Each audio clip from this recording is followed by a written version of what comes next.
नमस्कार,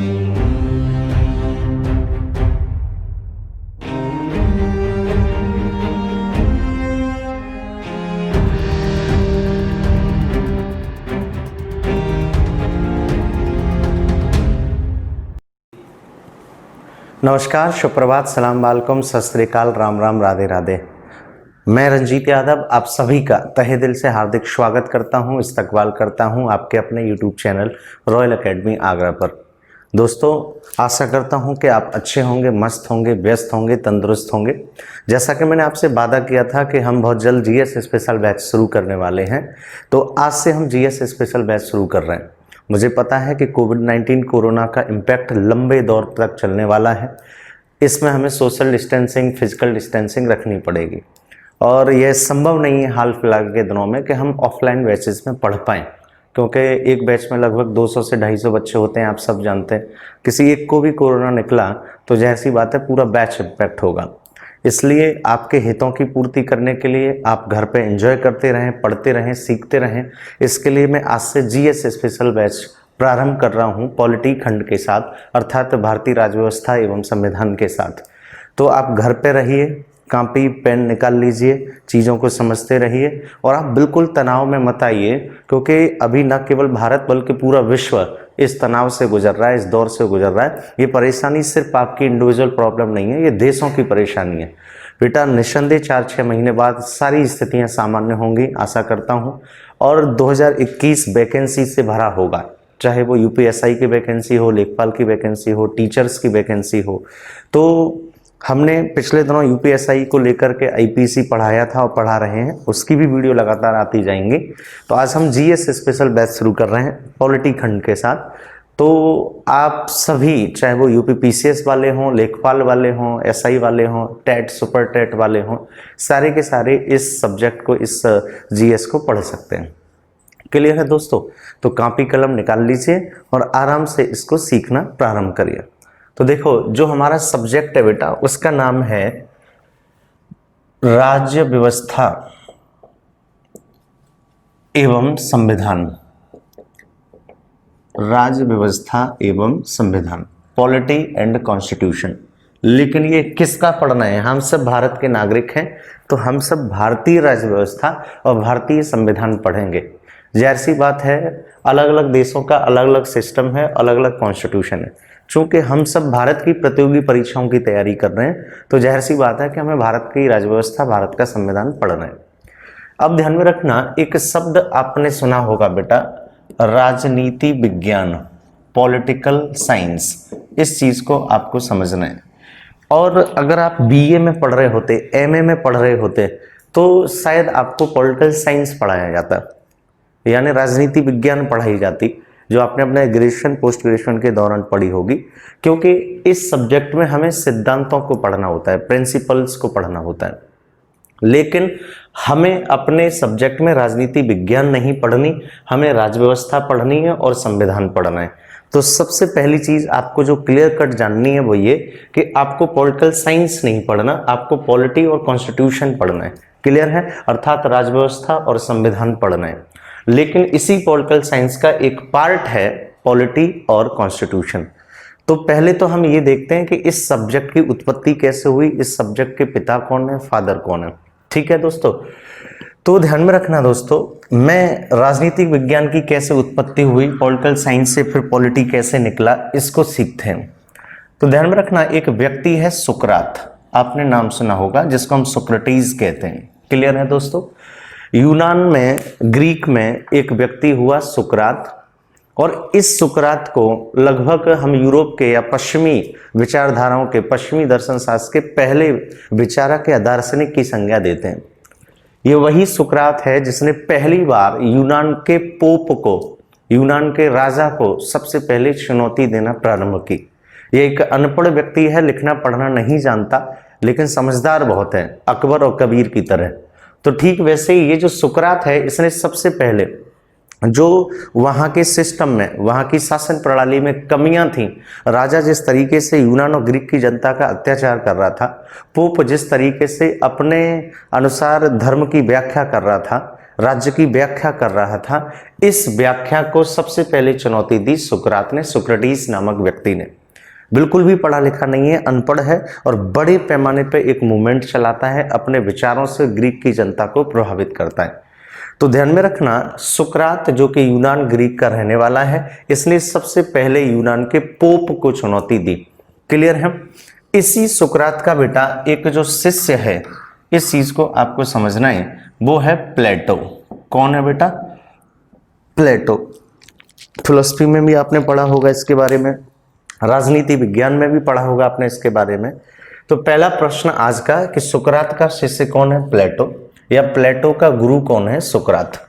क्लियर है? इस चीज को आपको समझना है। तो सुकरात का एक शिष्य था प्लेटो। इस प्लेटो ने सारी बातें सुकरात की सुनी। प्लेटो सुकरात की अपेक्षा थोड़ा ज्यादा पढ़ा लिखा है। तो इस चीज को समझना, प्लेटो से आपके एग्जाम में क्या क्या क्वेश्चन बनेंगे। बेटा, प्लेटो का जन्म 488 ईसा पूर्व में यूनान के एथेंस में होता है। इस चीज को आपको समझना है। तो कोई आपसे पूछे कि प्लेटो का जन्म कहाँ हुआ? एथेंस में हुआ। इस चीज को आपको समझना है। और ये जो प्लेटो है, इसने सुकरात की सारी बातों को सुना, समझा और अपनी बातों को भी जोड़ा और एक नई थ्योरी, नई सिद्धांतों को देना शुरू किया। उसको देने से पहले कुछ मूलभूत बातों को आप समझिए। प्लेटो का वास्तविक नाम एरिस्टोक्लीज है बेटा। क्या है? एरिस्टोक्लीज। इस चीज को आपको समझना है। अब आप कहेंगे फिर प्लेटो क्यों है? तो ध्यान में रखना, इसका जो गुरु है सुकरात, उसने उपाधि दी प्लेटो की। तो कोई आपसे पूछे प्लेटो नाम की उपाधि किसने दी, तो आप कह देना इसके गुरु सुकरात ने दी। इस चीज को आपको समझना है, सुकरात ने दी। तो मेरा पहला प्रश्न है, सुकरात का शिष्य कौन है? प्लेटो। प्लेटो का जन्म कहाँ हुआ? एथेंस में। प्लेटो का वास्तविक नाम क्या है? एरिस्टोक्लीज।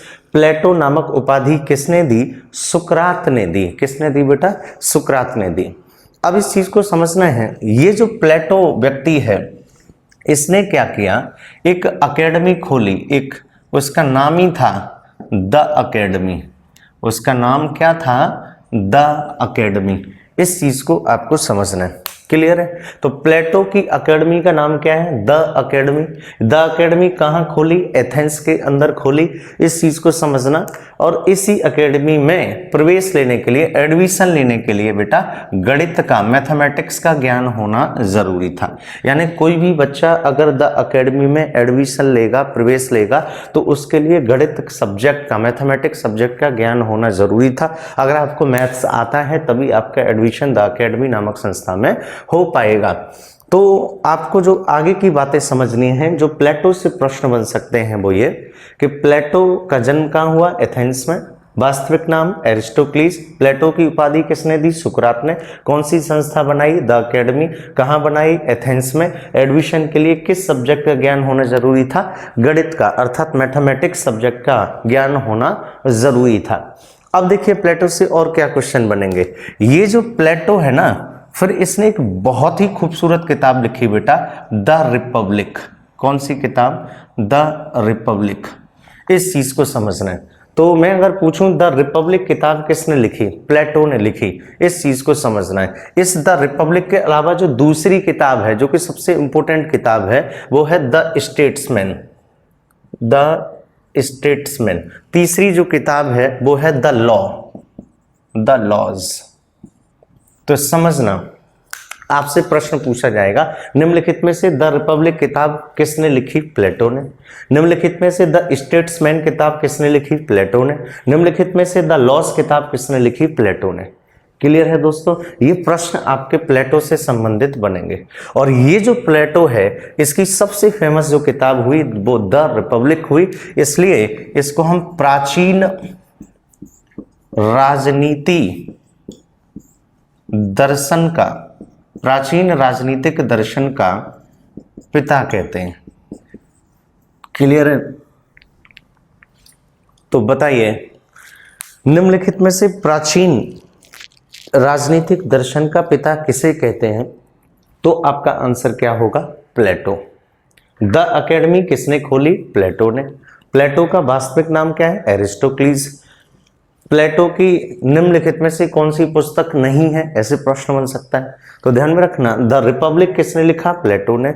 द स्टेट्समैन किसने लिखा, प्लेटो ने। द लॉज किसने लिखा, प्लेटो ने। क्लियर है दोस्तों, इस चीज को आपको समझना है। ध्यान में रखना, सुकरात का शिष्य कौन, प्लेटो। और सुकरात ने एक बात बोली थी, सद्गुण ही ज्ञान है। ये एक ऐसी बात बोली जिससे सबसे ज्यादा प्रभावित कौन हुआ, प्लेटो। तो सद्गुण ही ज्ञान है, ये बात किसने बोला, सुकरात ने। इससे कौन प्रभावित हुआ, प्लेटो।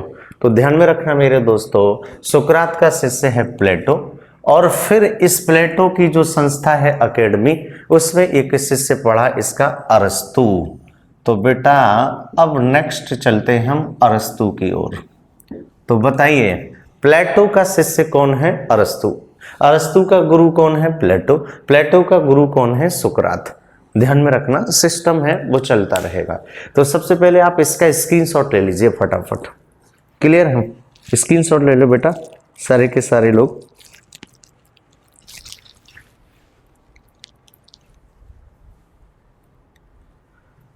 हो गया, स्क्रीनशॉट ले लिया आपने।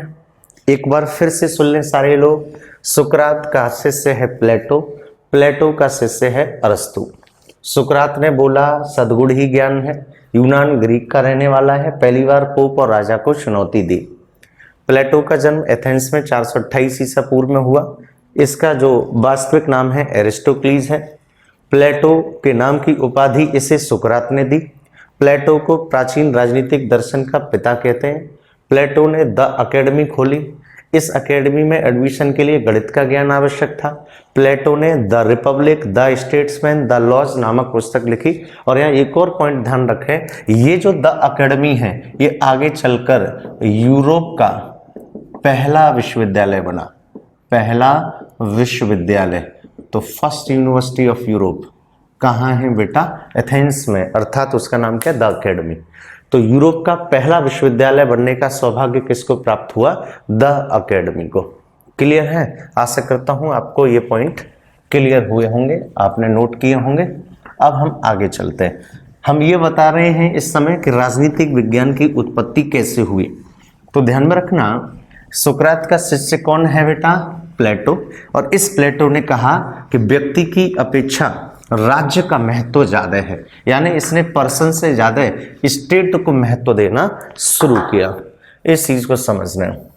अब आते हैं हमारा अरस्तु। अरस्तु से संबंधित क्या क्या प्रश्न बनेगा इसको समझिए।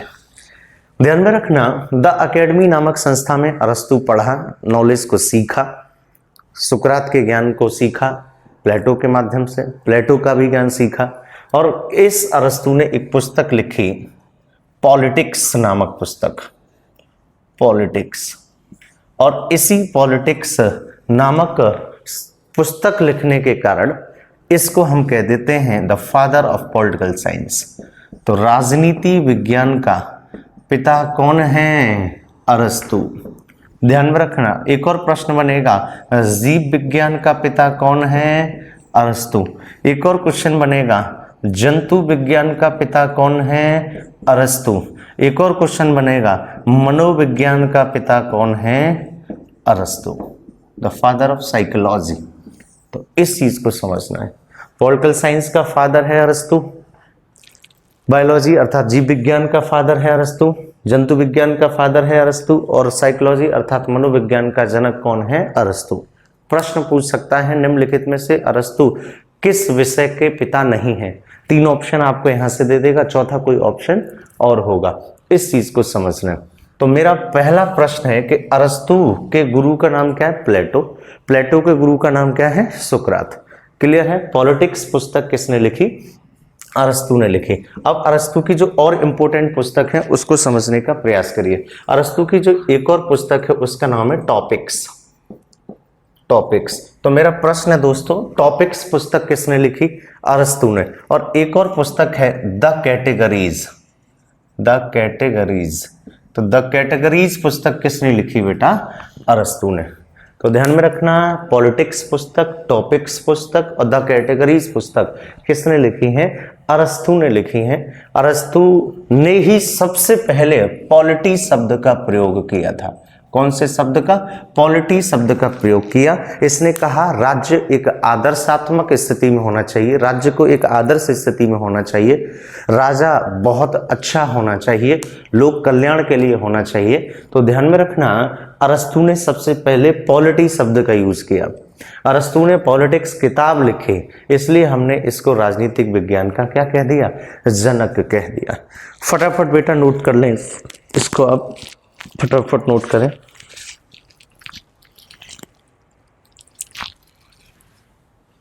ठीक है, नोट कर लिया आपने? ठीक है, एक दो पॉइंट्स और इसमें सीखे। अरस्तु ने लीसियस नामक संस्था बनाई। कौन सी? लीसियस। तो कोई आपसे पूछे कि लीसियस नामक संस्था किसने बनाई? अरस्तु ने बनाई। और अरस्तु ने राजनीतिक विज्ञान को मास्टर साइंस कहा। मास्टर साइंस, ये क्वेश्चन भी कई बार आ चुका है कि निम्नलिखित में से अरस्तु ने किस विषय को मास्टर साइंस कहा? राजनीति विज्ञान को। अरस्तु ने कौन सी संस्था बनाई? लीसियस नामक संस्था बनाई। और अरस्तु का जो शिष्य हुआ वो हुआ सिकंदर द ग्रेट, अर्थात अलेक्जेंडर। वही सिकंदर जिसका आप हिस्ट्री में पढ़ते हैं, जिसने दुनिया में अपनी तबाही बचाई, जिसका सपना था विश्व विजेता बनने का, लेकिन अंततः भारत के उत्तर पश्चिमी सीमा प्रांत से लौट गया, भारत में अंदर प्रवेश नहीं कर पाया। आपने पिक्चर भी देखी होगी अलेक्जेंडर। तो ध्यान में रखना है, सबसे पहला प्रश्न, सुकरात का शिष्य कौन है? प्लेटो। प्लेटो का शिष्य कौन है? अरस्तु। अरस्तु का शिष्य कौन है? सिकंदर। क्लियर है? अकेडमी नामक संस्था किसने बनाई? प्लेटो ने। लीसियस नामक संस्था किसने बनाई? इसका आंसर है अरस्तु। अगर मैं आपसे पूछता हूं राजनीतिक विज्ञान को मास्टर साइंस किसने कहा? अरस्तु ने। पॉलिटी शब्द सबसे पहले किसने यूज किया? अरस्तु ने। पॉलिटिकल साइंस अर्थात राजनीतिक विज्ञान का पिता कौन है? अरस्तु। द कैटेगरीज और टॉपिक्स पुस्तक किसने लिखी? अरस्तु ने। क्लियर है दोस्तों? तो आशा करता हूं कि आप ये समझ गए होंगे कि राजनीतिक विज्ञान का पिता अरस्तु कैसे बना। चलिए अब हम अपने सब्जेक्ट की ओर चलते हैं जो हमको पढ़ना है। तो मैंने आपसे बोला था हमें पॉलिटिकल साइंस नहीं पढ़नी, हमको पढ़ना है बेसिकली भारतीय संविधान एवं भारतीय राज्य व्यवस्था। क्लियर है दोस्तों? तो इस चीज को आपको समझना है। चलिए ये, लेकिन ये जो प्रश्न मैंने शुरुआत में कराए हैं बहुत इंपॉर्टेंट है, यहाँ से कई बार हर परीक्षा में प्रश्न आते रहते हैं या आ चुके हैं। चलिए अब हम चलते हैं अपने सब्जेक्ट की ओर। हमारे सब्जेक्ट का नाम था राज्य व्यवस्था एवं संविधान। अब देखिए सबसे पहले हम इसको क्लियर करते हैं, राज्य व्यवस्था, व्हाट इज द पॉलिटी। तो ध्यान में रखना, अगर मैं इसका संधि विच्छेद सिंपल सा करूं, राज्य प्लस व्यवस्था, इस चीज को समझना है। तो ध्यान में रखना, प्रत्येक राज्य के अपने कुछ उद्देश्य होते हैं। Every state have some aims and objective. प्रत्येक राज्य के अपने कुछ उद्देश्य होते हैं। इन उद्देश्यों की पूर्ति करने के लिए, इन उद्देश्यों की पूर्ति करने के लिए राज्य क्या बनाता है? व्यवस्था। इसी को क्या कहते हैं? राज्य व्यवस्था। आप भी अपनी व्यवस्था बनाते होंगे और आपकी भी व्यवस्थाएं अलग अलग तरीके की होती हैं, आप सब जानते हैं। कोई किसी व्यवस्था में लगा है, कोई किसी व्यवस्था में लगता है। कभी आप अपने दोस्त से कहते हैं यार रूम दिलवा दे, व्यवस्था बनानी है। देखा होगा कई टाइप की व्यवस्थाएं हैं, तो इस चीज को समझना है। लेकिन राज्य की व्यवस्था आप वाली व्यवस्था नहीं है कि रूम दिलवा दे, 1 घंटे के लिए ही दिलवा दे। इस चीज को आपको समझना है। राज्य की व्यवस्था में क्या क्या आता है? राज्य की व्यवस्था कहती है कि कानून एवं व्यवस्था बनी रहे, लॉ एंड ऑर्डर बना रहे, राज्य में समानता स्थापित हो, राज्य में सभी लोगों को स्वतंत्रता मिले, ठीक है, राज्य में सभी लोगों को न्याय मिले, राज्य लोक कल्याण करे। इस चीज को आपको समझना है, ठीक है। इन उद्देश्यों की पूर्ति करने के लिए राज्य क्या बनाता है? एक सिस्टम बनाता है। इसलिए पॉलिटी में हम पूरा सिस्टम पढ़ेंगे कि हमारा सिस्टम काम कैसे करता है कैसा। इस चीज के लिए आपको समझना है। हमने चौराहे पे बेटा लाल रंग की, हरे रंग की, पीले रंग की लाइट लगाई। क्यों लगाई? क्योंकि हम एक व्यवस्था बनाना चाह रहे हैं जिससे कि चौराहे पे भीड़ ना लगे, जाम ना लगे, प्रत्येक व्यक्ति अपने घर पे टाइम पे पहुंच जाए। क्लियर है? हम ट्रैफिक पुलिस वाले को सड़क पे क्यों खड़ा कर रहे हैं? क्योंकि वो व्यवस्था बना रहे हैं, यानी जाम ना लगे, लोग आपस में लड़े ना। पुलिस, फौज या प्रत्येक व्यक्ति की नियुक्ति हमने जो की, उसका उद्देश्य है सिस्टम को मैनेज करना, सिस्टम को बनाए रखना। और किसी भी अच्छे देश में एक सिस्टम होता है और उस सिस्टम से ही वह देश आगे बढ़ता है। तो ध्यान में रखना, प्रत्येक राज्य के अपने कुछ उद्देश्य होते हैं। इन उद्देश्यों की पूर्ति करने के लिए राज्य क्या बनाता है? व्यवस्था बनाता है। उसी को हम राज्य व्यवस्था कहते हैं। अब देखिए यहां पे एक शब्द आ गया बेटा, राज्य। तो उसी में से शब्द निकलते जाएंगे, उसी को हम यहाँ पे क्लियर करते जाएंगे। तो the question comes to mind, what is the state? आखिर राज्य क्या होता है? तो सबसे important point, what is the rajya, यानी स्टेट क्या है, इस चीज को समझना है। ठीक है, तो समझते हैं राज्य क्या है, राज्य की उत्पत्ति कैसे हुई। ठीक है, इस चीज को समझिए। तो अगर मैं हिस्ट्री की बात करूं तो सबसे पहले आप बिल्कुल पाषाण काल में चले जाओ, स्टोन एज में चले जाओ। तो ध्यान में रखना, इस दुनिया में पृथ्वी क्या है? एक ग्रह है। इसका मतलब इस दुनिया में जो सबसे पहली चीज रही होगी, वो एक चीज तो रही ही होगी, वो है भूभाग, जिसको हम ज्योग्राफिकल एरिया कहते हैं या लैंड एरिया कहते हैं। तो इस चीज को समझना है, इस पृथ्वी एक ग्रह है, पृथ्वी पर जीवन है, पानी है। तो सबसे पहले क्या रहा होगा? भूभाग रहा होगा। फिर धीरे धीरे करके मानव की उत्पत्ति हुई, और आप सब जानते हैं कि सबसे पहले मानव का प्रमाण दक्षिण अफ्रीका में मिलता है। यानी मानव की जो उत्पत्ति हुई वो साउथ अफ्रीका में मानी जाती है। आप जब पढ़ेंगे हिस्ट्री में तो आप देखेंगे, तो सबसे पहले मानव साउथ अफ्रीका में पैदा हुआ। तो कुल मिला के भूभाग के बाद जो दूसरा सबसे इंपॉर्टेंट पॉइंट होता है वो है जनसंख्या। तो धीरे धीरे धीरे धीरे धीरे धीरे इस दुनिया में जनसंख्या, पॉपुलेशन की उत्पत्ति होती है। और जब यही पॉपुलेशन थोड़ा सा समझदार होती है तो इनमें आपस में क्लैश होता है, चाहे वो क्लैश जमीन को लेके हो। इस जनसंख्या में आपस में हित टकराते हैं, वो अधिकारों को लेके हों या हितों को लेकर हों, जमीन को लेकर हों। तो जनसंख्या, भूभाग, तो इतनी बड़ी, धीरे धीरे जब पॉपुलेशन बढ़ती गई तो उसको मैनेज करने के लिए हमने एक क्या बना ली? सरकार बना ली। और सरकार इन्हीं लोगों में से बना ली जो क्या करेगा? सिस्टम को मैनेज करेगा, सिस्टम को बनाएगा। और चौथा इंपॉर्टेंट पॉइंट है बेटा संप्रभुता, अर्थात सोवर्जिनिटी। इस चीज को आपको समझना है, सोवर्जन। तो ध्यान में रखना, राज्य कहलाने के लिए हमें कितने तत्वों की आवश्यकता होती है? 4 तत्वों की आवश्यकता होती है। तो कोई आपसे पूछे for being a state we need to 4 thing, राज्य होने के लिए कितने तत्व चाहिए? तो 4 तत्व चाहिए। पहला तत्व है भूभाग, ज्योग्राफिकल एरिया। दूसरा तत्व है जनसंख्या अर्थात पॉपुलेशन। तीसरा है सरकार अर्थात गवर्नमेंट। चौथा है संप्रभुता, सोवर्जन। तो ध्यान में रखना, ये 4 चीजें जहां होंगी, जिस एरिया में होंगी, जिस पॉपुलेशन के पास होंगी, उसको हम क्या कह देंगे? राज्य कह देंगे। तो दोस्तों मैं इस समय आपको ये बताने की कोशिश कर रहा हूं कि व्हाट इज द स्टेट, राज्य क्या होता है। तो ध्यान में रखना, राज्य एक अमूर्त संरचना होती है। State is the abstract structure, अमूर्त संरचना। अमूर्त का मतलब होता है जो दिखाई ना दे। मूर्ति अर्थात मूर्त, मूर्त का मतलब जो दिखाई देता है, जबकि अमूर्त का मतलब जो दिखाई ना दे। तो state is a abstract structure. तो राज्य एक अमूर्त संरचना होती है और राज्य होने के लिए 4 तत्वों की आवश्यकता होती है: भूभाग, जनसंख्या, सरकार, संप्रभुता। इंग्लिश में ज्योग्राफिकल एरिया, पॉपुलेशन, गवर्नमेंट, सोवर्जन। इस चीज को समझना है। क्लियर है दोस्तों? तो मेरा प्रश्न फटाफट कमेंट बॉक्स में बताइए, निम्नलिखित में से राज्य होने के लिए कितने तत्व चाहिए? 4, 5, 6, 7?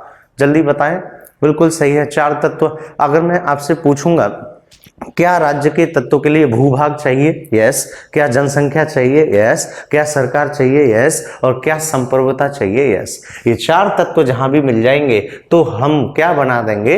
राज्य बना देंगे। क्या राज्य को हम देख सकते हैं? तो आप कहना नहीं, राज्य को हम नहीं देख सकते, अतः राज्य एक अमूर्त संकल्पना है।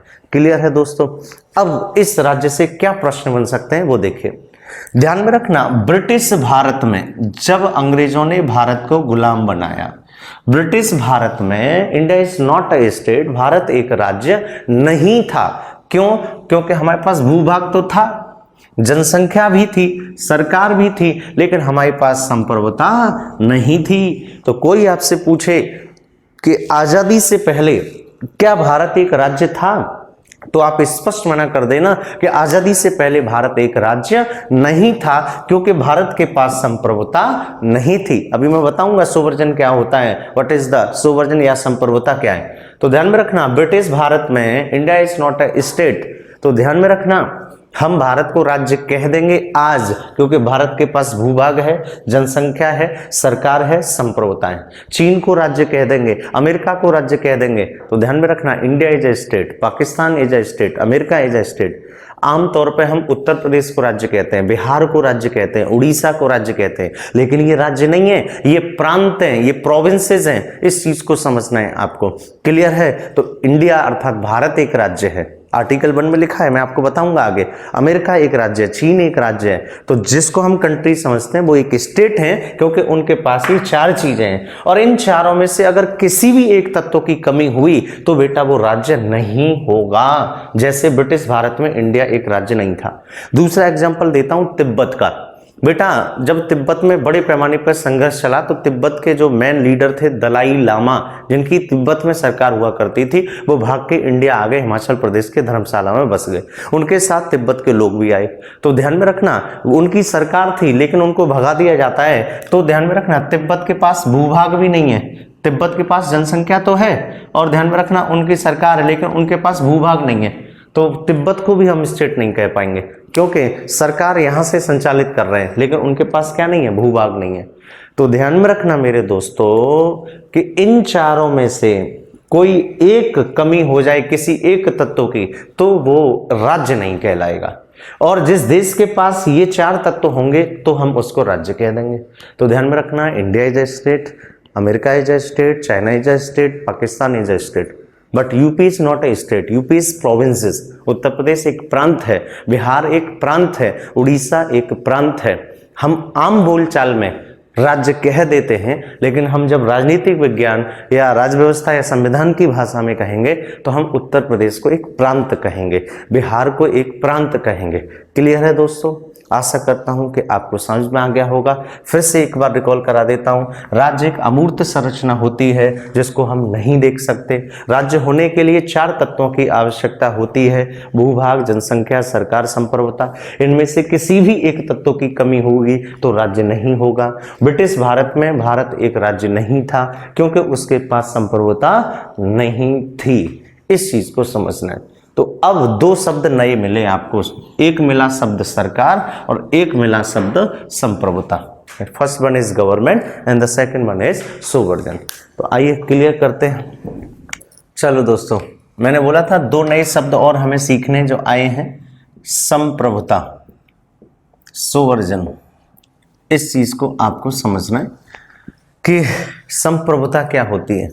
तो ध्यान में रखना, अगर मैं इसको तोड़ूं तो सम प्लस प्रभु, और प्रभु का मतलब ईश्वर, और ईश्वर का मतलब होता है सर्वोच्च सत्ता, सुप्रीम पावर। और ध्यान में रखना, जो कोई भी सर्वोच्च सत्ता होता है, सुप्रीम पावर होता है, उससे कोई पंगा नहीं लेता क्योंकि उसको सारे डिसीजन लेने की पावर होती है। तो मैं अगर आपसे बोलूं कि संप्रभुता का मतलब क्या है, अर्थ क्या है, तो आप समझ जाना, संप्रभुता का मतलब होता है कोई भी ऐसा देश जो अपने पॉपुलेशन में, अपने भूभाग में कोई भी निर्णय लेने के लिए स्वतंत्र हो। The state which are very free to take any decision and they have no internal and outer pressure called as sovereign।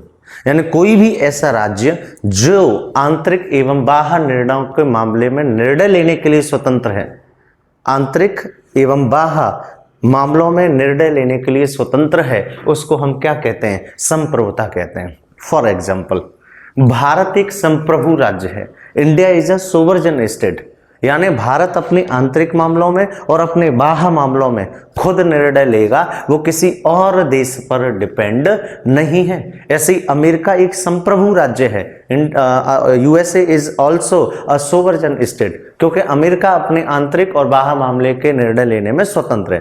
तो कोई भी ऐसा देश या राज्य जो अपने निर्णय स्वयं लेता हो, उस पर कोई दबाव नहीं हो, ना तो आंतरिक दबाव ना बाहरी दबाव, तो हम उसको क्या कहते हैं, संप्रभुता कहते हैं। तो दोस्तों जीएस में शब्दों को क्लियर करते चलना है आपको। तो ध्यान में रखना है, संप्रभुता का मतलब होता है किसी भी राज्य पर कोई भी आंतरिक एवं बाह्य दबाव ना हो, वह राज्य अपने निर्णय स्वयं लेता हो। इस चीज को समझ रहे हैं बेटा, ये मतलब होता है संप्रभुता का। तो ध्यान में रखना, भारत चीन पर डिपेंड नहीं है, भारत अमेरिका पर डिपेंड नहीं है, भारत नेपाल पर डिपेंड नहीं है। उससे क्या करना है अपने पॉपुलेशन में, अपनी सीमा के अंदर, वो खुद तय करेगा। हमको जीएसटी लगानी थी, हमने लगा दिया। हमको नोटबंदी करनी थी, हमने नोटबंदी कर ली। हमने बेसिकली कोरोना में, कोविड-19 में हमने कहा सब घरों में बंद हो जाइए, जनता कर्फ्यू लगाया। हमने किसी और देश के दबाव के कारण ऐसे निर्णय नहीं लिए।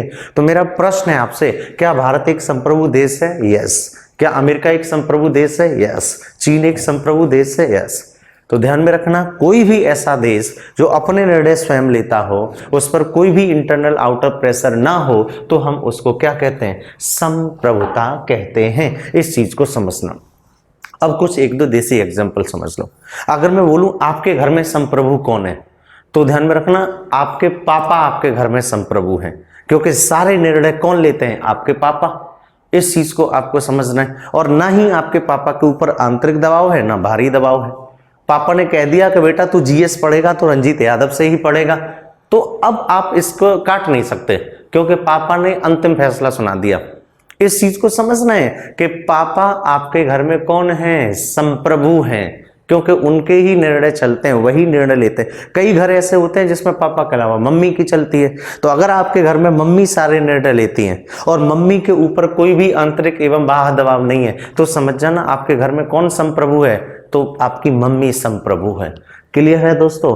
तो ध्यान में रखना, भारत एक संप्रभु देश है, क्योंकि भारत अपने निर्णय स्वयं लेता है। उस पर किसी भी देश का ना आंतरिक दबाव है, ना बाहरी दबाव है। क्लियर है? तो ध्यान में रखना, राज्य के 4 तत्वों में जो सबसे इंपॉर्टेंट तत्व है वो कौन है? संप्रभुता सबसे इंपॉर्टेंट तत्व है, क्योंकि जब कोई राज्य अपने निर्णय लेने में स्वतंत्र ही नहीं होगा, तो उस राज्य के राज्य होने में कोई फायदा नहीं है। इस चीज को आपको समझना है। चलिए अब चलते हैं आगे कि सरकार क्या होती है। What is the government? आए दिन आप देखते हैं कि बिहार में इलेक्शन है, बिहार में सरकार बनाने के लिए बीजेपी रैली कर रही है, कि कांग्रेस रैली कर रही है, या जदयू रैली कर रही है। और आए दिन सुनते हैं आपके उत्तर प्रदेश में इनकी सरकार बन गई, वहां इनकी सरकार बन गई। तो समझते हैं सरकार क्या है, व्हाट इज द गवर्नमेंट। इस चीज को आपको समझना है, व्हाट इज द गवर्नमेंट, सरकार क्या होती है। तो ध्यान में रखना, सरकार है एक या एक से अधिक लोगों का समूह, एक या एक से अधिक लोगों का समूह जो व्यवस्था को बनाता है, संचालित करता है, या राजनीतिक शक्तियों का प्रयोग करता है, उसको हम क्या कहते हैं? सरकार कहते हैं। तो इसका मतलब क्या है? एक या एक से अधिक लोगों का समूह, एक या एक से अधिक लोगों का समूह जो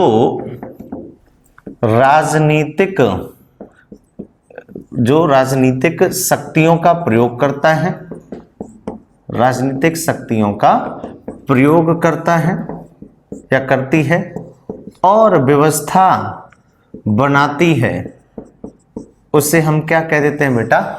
सरकार कह देते हैं, गवर्नमेंट कह देते हैं। इस चीज को आपको समझना है। तो एक या एक से अधिक लोगों का समूह जो व्यवहारिक तौर पर राजनीतिक शक्तियों का प्रयोग करती है, व्यवस्था को बनाती है, व्यवस्था को संचालित करती है, उसे हम सरकार कहते हैं।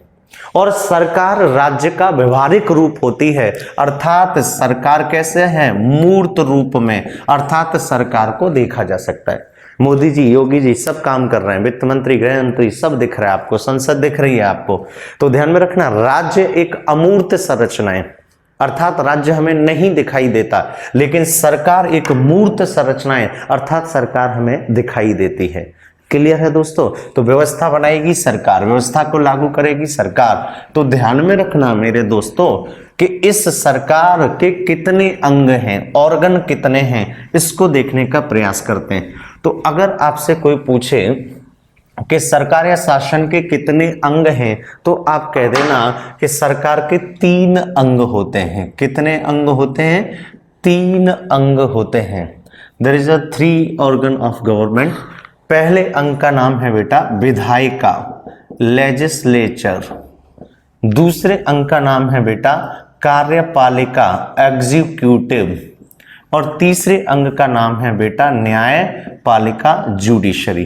तो शासन या सरकार के 3 अंग होते हैं। कितने?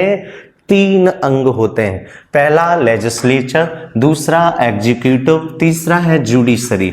इन 3 तत्व या अंगों से मिलकर क्या बनती है? सरकार बनती है।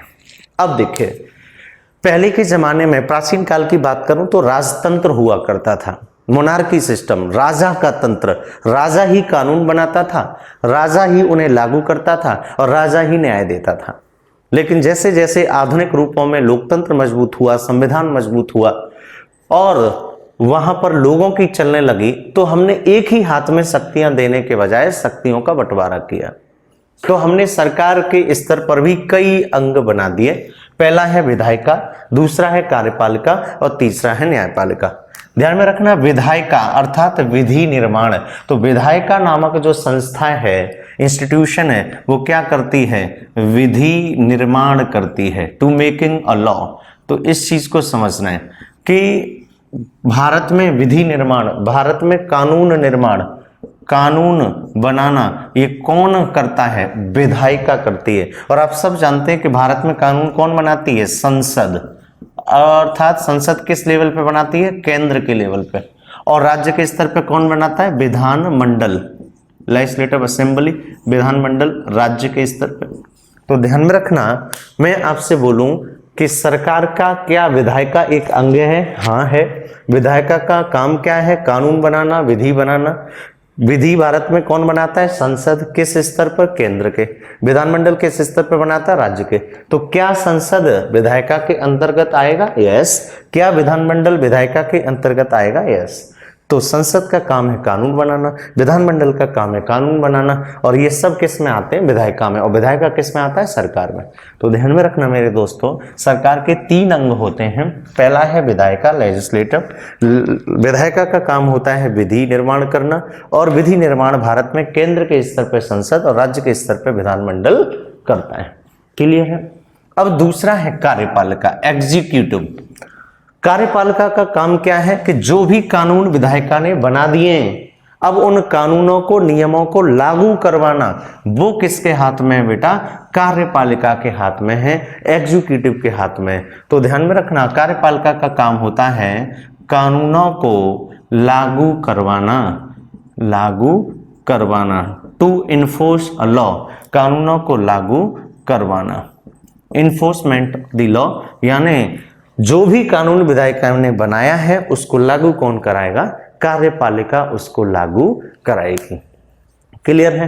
अब देखिए, इस कार्यपालिका में कौन कौन आएगा, इसको भी कई पार्ट हैं जो जस्ट अभी देखेंगे। तीसरा है न्यायपालिका, न्यायपालिका जुडिशरी।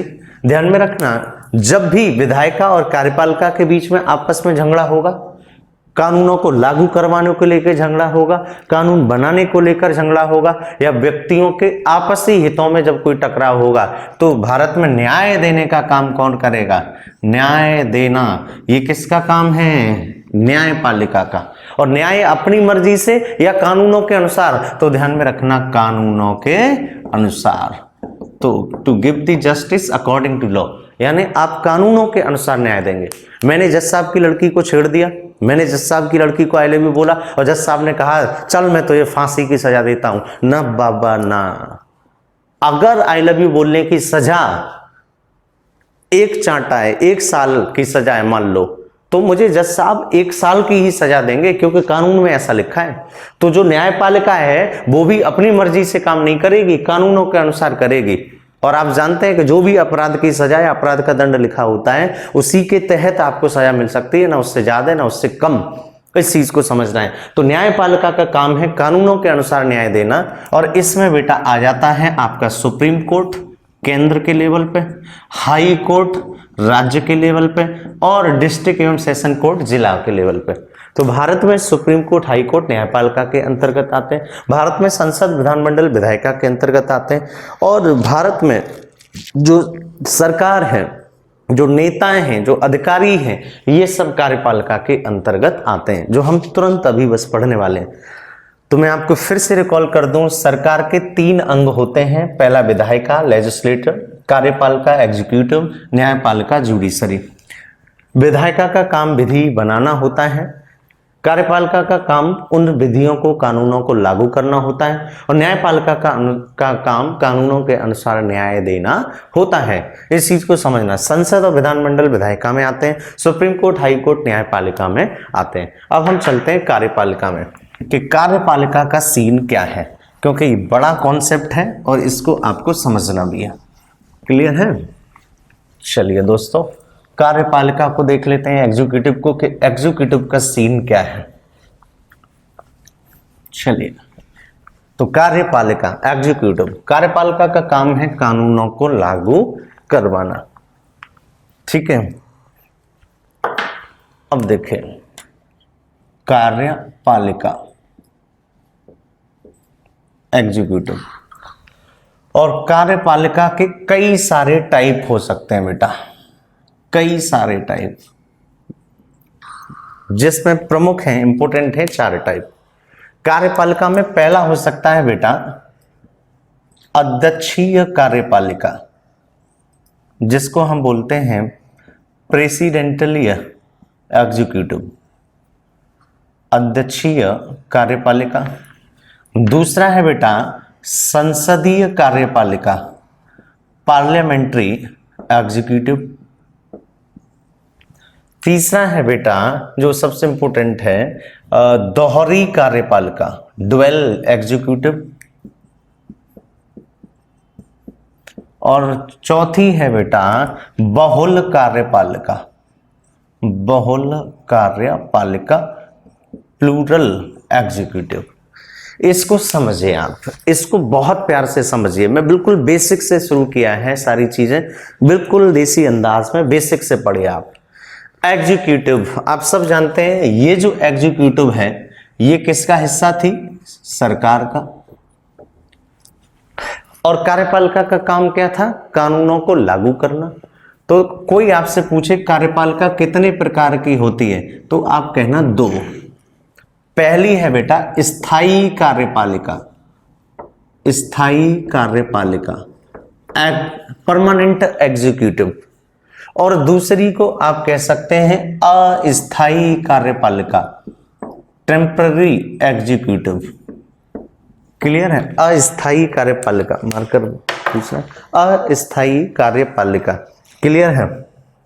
इस अस्थायी कार्यपालिका को राजनैतिक कार्यपालिका भी कहते हैं, राजनैतिक कार्यपालिका भी कहते हैं। अब इस चीज को समझना बेटा, कार्यपालिका को कितने टाइप्स में? 2, स्थायी कार्यपालिका या राजनीतिक कार्यपालिका। अब समझना, स्थायी कार्यपालिका का मतलब क्या है? परमानेंट एग्जीक्यूटिव, यानी इसमें आते हैं आपके IAS, IPS।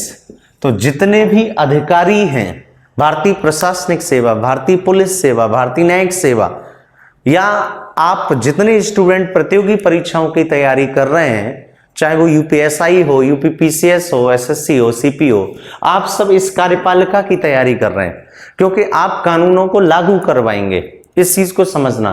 तो जो भी लोग प्रतियोगी परीक्षाओं को पास करके नौकरी प्राप्त करते हैं, वो सब स्थायी कार्यपालिका का हिस्सा होते हैं, क्योंकि आपको जीवन के 60 साल तक, या जब तक आपका पद है 65 वर्ष तक या 60 वर्ष तक, तब तक कोई नहीं हटा सकता। इसलिए आप कैसे हैं? परमानेंट है। तो हर व्यक्ति क्यों कहता है कि सरकारी नौकरी लो, सरकारी नौकरी लो? क्योंकि आप स्थायी हो गए। एक बार आपने ढंग से पढ़ा, नौकरी ली, एग्जाम निकाला, तो आप 60 साल के लिए पक्के हो गए कि हाँ भैया, इतने 30-40 साल मेरे को सैलरी मिलने वाली है, चाहे कोरोना आए, चाहे आंधी आए, चाहे तूफान। Yes no? तो IAS, IPS ये सब किस में आएंगे? स्थायी कार्यपालिका में।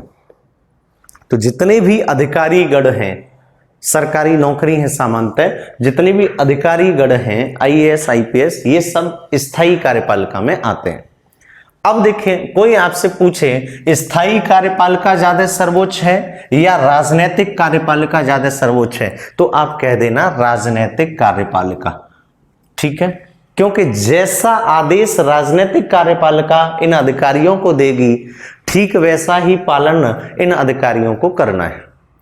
तो ध्यान में रखना, अस्थायी का मतलब नेतागण, क्योंकि 5 साल के लिए आप उत्तर प्रदेश सरकार में मंत्री बन गए, आप सांसद हैं, आप विधायक हैं, आप प्रधानमंत्री हैं, हो सकता है कि अगले 5 साल आप चुनाव हार जाएं। तो आज आपने इलेक्शन जीता, 5 साल के लिए आप सांसद बन गए, विधायक बन गए, मंत्री बन गए, तो आप परमानेंट नहीं बने जीवन के 60 साल तक। इसलिए जो नेतागढ़ की लाइन है, नेताओं की, स्पेशली नेता का मतलब ये नहीं जो पोस्टर पर लिख लेते हैं युवा नेता, ये नेता, जिस पे पद हो, प्रधानमंत्री हो सकता है हमारा, विधायक हो सकते हैं हमारे, सांसद हो सकते हैं, या किसी व्यक्ति पर मंत्री पद है, तो ये परमानेंट नहीं है, इसलिए अस्थायी कार्यपालिका है। लेकिन चूंकि ये जनता के द्वारा चुने जाते हैं, इसलिए भारत में राजनीतिक कार्यपालिका को सबसे ज्यादा पावर है, और राजनीतिक कार्यपालिका जैसा आदेश स्थायी कार्यपालिका को देगी वैसा ही इन्हें करना है। अब देखिए, राजनीतिक कार्यपालिका के कितने टाइप्स हो गए? 4। ये 4 टाइप्स हो गए राजनीतिक कार्यपालिका के। अध्यक्षीय कार्यपालिका, और अध्यक्षीय कार्यपालिका होती है बेटा अमेरिका में, यूएसए में, इस चीज को समझना है। तो कोई आपसे पूछे कि अमेरिका में कैसी कार्यपालिका है? अध्यक्षीय कार्यपालिका है। इसका मतलब है कि अमेरिका में राष्ट्रपति की सबसे ज्यादा चलती है, राष्ट्रपति के पास पावर है। अमेरिका में एक इलेक्टोरल कॉलेज होता है, निर्वाचक मंडल होता है, और वो निर्वाचक मंडल भारत में उसके राष्ट्रपति की नियुक्ति करता है या उसको चुनता है।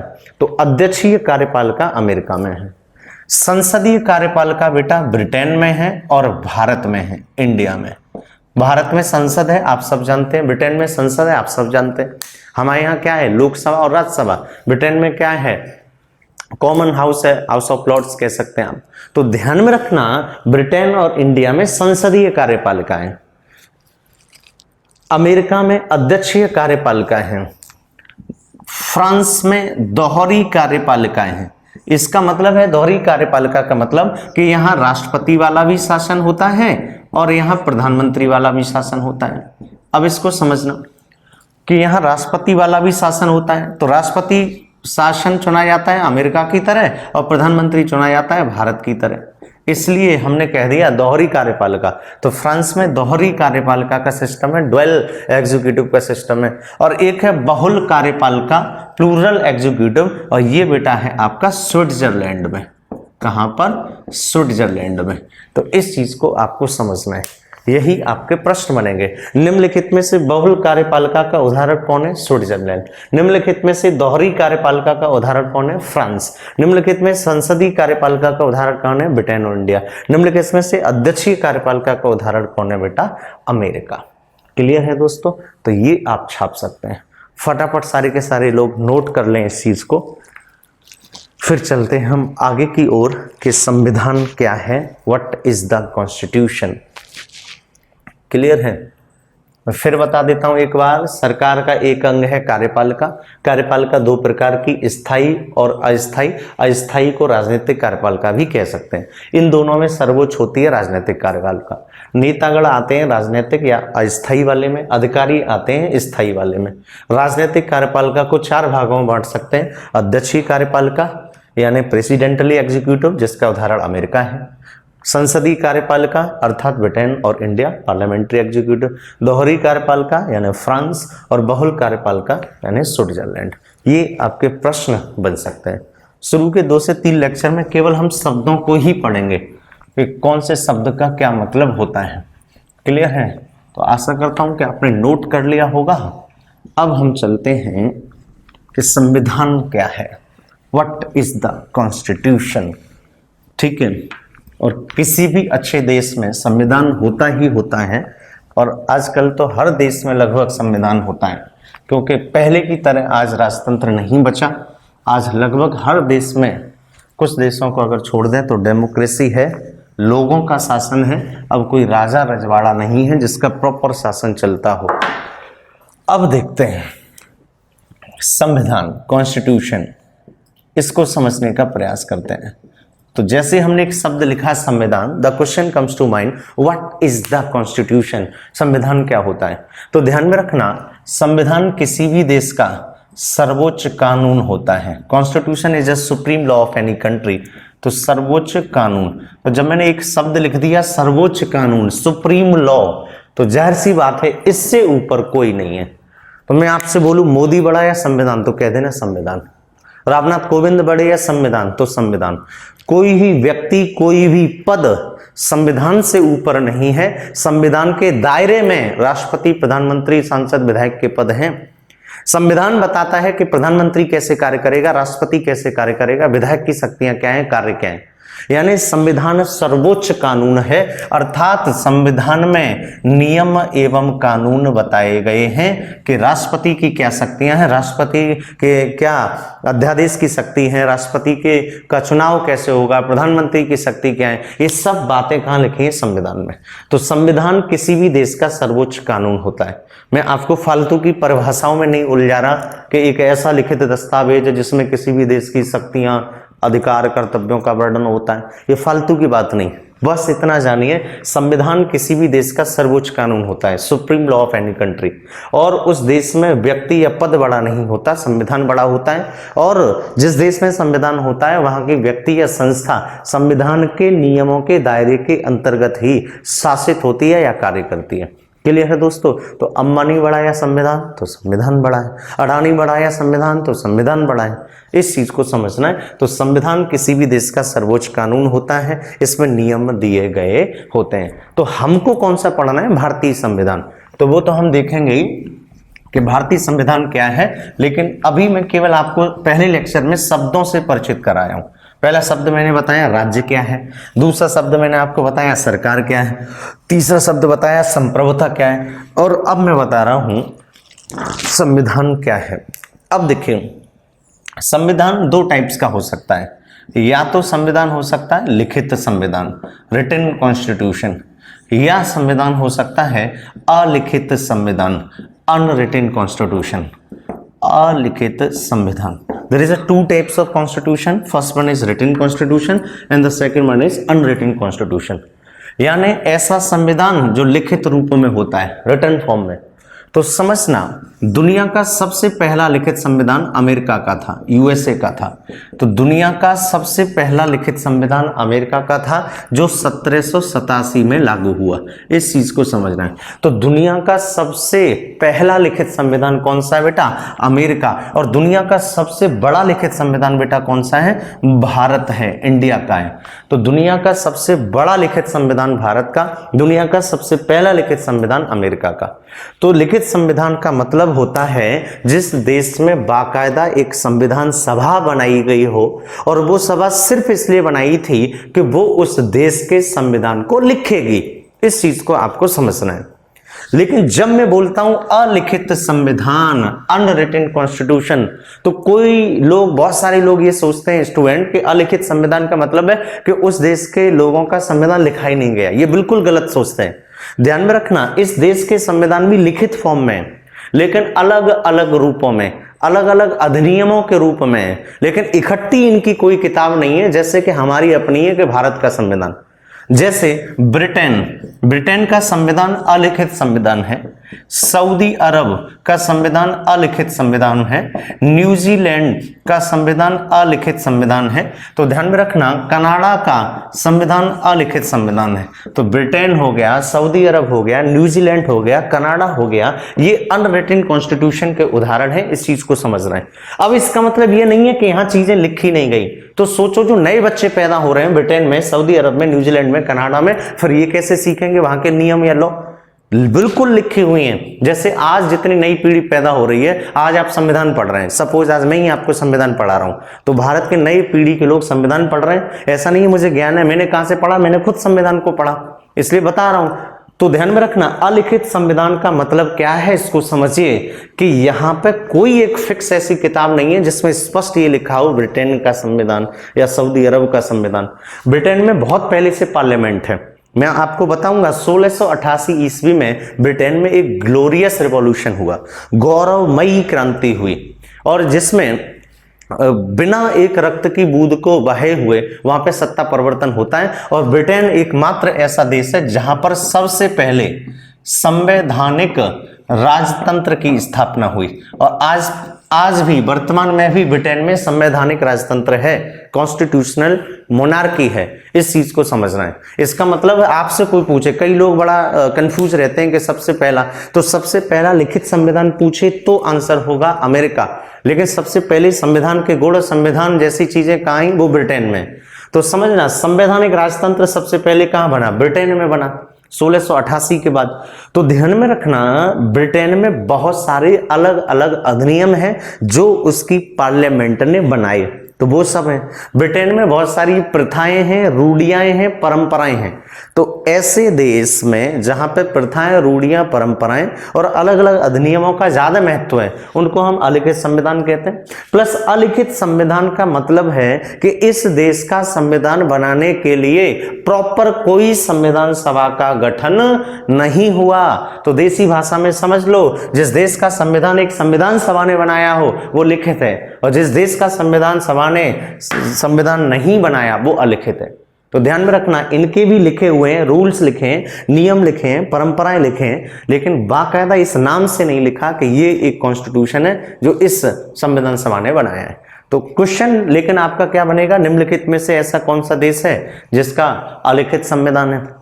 तो ध्यान में रखना, लोग ब्रिटेन पढ़ा के छोड़ देते हैं, लेकिन सऊदी अरब, न्यूजीलैंड, कनाडा का भी संविधान अनरिटन कॉन्स्टिट्यूशन है।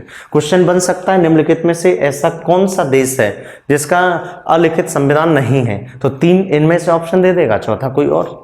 तो ध्यान में रखना, भारत का तो लिखा है ही, तभी आप किताब में की दुकान पे जाते हैं कि भारत का संविधान दे दो। अमेरिका का भी संविधान लिखित अवस्था में। क्लियर है। अब मैं आपसे बोलूं दुनिया का सबसे बड़ा संविधान, तो आप कह देना अमेरिका, दुनिया का सबसे बड़ा संविधान, तो आप कह देना भारत का। तो भारत का संविधान दुनिया का सबसे बड़ा संविधान है, दुनिया का सबसे छोटा संविधान अमेरिका का है। इस चीज को समझना। अब देखिए, अगर आप कई किताबों में पढ़ेंगे तो छोटे संविधान को लेके डाउट है, कोई मोनाको देश को बताता है, कोई कुछ, लेकिन ध्यान में रखना अमेरिका के संविधान में 7 अनुच्छेद हैं। तो अमेरिका का संविधान सबसे छोटा लिखित संविधान है। दुनिया का सबसे पुराना संविधान तो कह देना आप अमेरिका। दुनिया का सबसे नया संविधान तो आप कह देना नेपाल। तो नेपाल का संविधान दुनिया का सबसे नया संविधान है, और दुनिया का सबसे पुराना संविधान अमेरिका का संविधान है। इस चीज को समझना है। क्लियर है दोस्तों। तो मैं बोलूं भारत का संविधान लिखित है या अलिखित, लिखित। अमेरिका का लिखित है या अलिखित, लिखित। अगर मैं बोलूं कि सबसे नया संविधान कौन सा है, नेपाल का। अगर मैं बोलूं दुनिया का सबसे बड़ा लिखित संविधान कौन सा है, भारत का। कि संविधान बड़ा या व्यक्ति, तो संविधान। पद बड़ा या संविधान, संविधान। संस्था बड़ी है, संविधान, संविधान। तो ध्यान में रखना, भारत में मोदी का शासन नहीं है, भारत में विधि का शासन है, कानून का शासन है, संविधान का शासन है। मोदी वही करेंगे जो संविधान कहता होगा, संविधान के दायरे के अधीन रहते हुए कार्य करेंगे। तो अब की बार मोदी सरकार नहीं, अब की बार विधि की सरकार, अब की बार भारत सरकार। इस चीज को आपको समझना है। क्लियर है दोस्तों। तो भारत की सरकारें हों या कई अन्य देश, वो सब संविधान के अनुसार चलते हैं, क्योंकि संविधान किसी भी देश का सर्वोच्च कानून होता है। इस चीज को आपको समझना है। तो ध्यान में रखना, ये एक इंट्रोडक्टरी वीडियो है जिसमें मैंने अभी तक आपको 3 से 4 बातें बताई। पहली बात, राज्य क्या होता है, तो रिकॉल कर लीजिए 5 मिनट में। राज्य के 4 तत्व होते हैं। राज्य एक अमूर्त संकल्पना है जो दिखाई नहीं देता। 4 तत्वों में जनसंख्या, भूभाग, सरकार, संप्रभुता। इन चारों तत्वों में सबसे इंपॉर्टेंट पॉइंट है संप्रभुता। अगर संप्रभुता नहीं होगी तो राज्य नहीं होगा। ब्रिटिश भारत में आजादी से पहले भारत एक राज्य नहीं था, क्योंकि भारत के पास संप्रभुता नहीं थी। राज्य अमेरिका भी है, राज्य चीन भी है, राज्य पाकिस्तान भी है, राज्य भारत भी है, क्योंकि उन सब के पास ये चारों तत्व हैं। फिर मैंने आपको बताया संप्रभुता क्या है, सोवर्जन क्या है। तो ध्यान में रखना, कोई भी ऐसा देश जो अपनी पॉपुलेशन पर, अपनी सीमा में कोई भी निर्णय लेने को स्वतंत्र हो, उस पर कोई भी आंतरिक एवं बाह्य दबाव ना हो, वो संप्रभुता कहलाता है। तो भारत एक संप्रभु राज्य है, अमेरिका एक संप्रभु राज्य है, नेपाल एक संप्रभु राज्य है, क्योंकि ये सब अपने अपने निर्णय स्वयं लेते हैं। फिर मैंने आपको बताया सरकार क्या है। तो सरकार राज्य का व्यवहारिक रूप है, अर्थात सरकार को हम देख सकते हैं, और एक या एक से अधिक व्यक्तियों का समूह जो व्यवस्था को बनाता है, राजनीतिक शक्तियों का प्रयोग करता है, सरकार कहलाती है। सरकार के 3 अंग होते हैं, विधायिका, कार्यपालिका, न्यायपालिका। विधायिका विधि निर्माण करेगा, कार्यपालिका विधि को लागू करेगा और न्यायपालिका विधि के अनुसार न्याय देगा। संसद और विधानमंडल किस में आता है? विधायिका में। सुप्रीम कोर्ट, हाई कोर्ट किस में आता है? न्यायपालिका में। कार्यपालिका दो प्रकार की होती है, स्थायी और राजनीतिक। स्थायी का मतलब सारे अधिकारी आ जाएंगे इसमें, अस्थायी या राजनीतिक का मतलब क्या? नेतागण। तो हमने राजनीतिक कार्यपालिका को 4 पार्ट्स में बांटा था। अध्यक्षीय कार्यपालिका अमेरिका में होती है, संसदीय कार्यपालिका ब्रिटेन भारत में है, बहुल कार्यपालिका स्विट्जरलैंड में है और एक हमने बोला दोहरी कार्यपालिका वो फ्रांस में है। तो ध्यान में रखना, आज के वीडियो में हमने सीखा राज्य क्या होता है, सरकार क्या होती है, संप्रभुता क्या होता है, संविधान क्या होता है और लिखित और अलिखित संविधान के प्रकार। फिर हमने आपको सबसे पहले बताया था राजनीतिक विज्ञान के पिता कौन है? अरस्तु। मनोविज्ञान के पिता कौन है? अरस्तु। जीव विज्ञान के पिता कौन है? अरस्तु। अगर मैं बोलूं आपसे जंतु विज्ञान के पिता कौन है? अरस्तु। मैं बोलूं सुकरात का शिष्य कौन है तो आप क्या बताएंगे? प्लेटो। प्लेटो का शिष्य कौन है? अरस्तु। अरस्तु का शिष्य कौन है? सिकंदर। तो ध्यान में रखना, अगर मैं बोलूं कि एकेडमी नामक संस्था किसने बनाई तो आप क्या कहेंगे? प्लेटो ने। अगर मैं आपसे बोलूं एकेडमी संस्था कहाँ थी? एथेंस में थी। अगर मैं बोलूं लीसियस संस्था किसने बनाई तो आप क्या कहेंगे? बोलो, जल्दी बोलो, आंसर दो कमेंट बॉक्स में। क्या कहेंगे आप? अरस्तु कहेंगे या सुकरात कहेंगे या प्लेटो कहेंगे? क्या कहेंगे?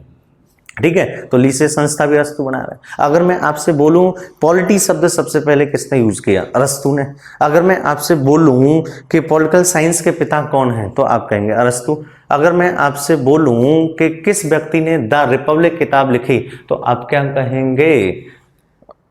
क्या कहेंगे? प्लेटो। अगर मैं आपसे बोलूं कि किस व्यक्ति ने पॉलिटिक्स पुस्तक लिखी? अरस्तु। तो आशा करता हूं ये छोटा वीडियो आपके बहुत काम आएगा।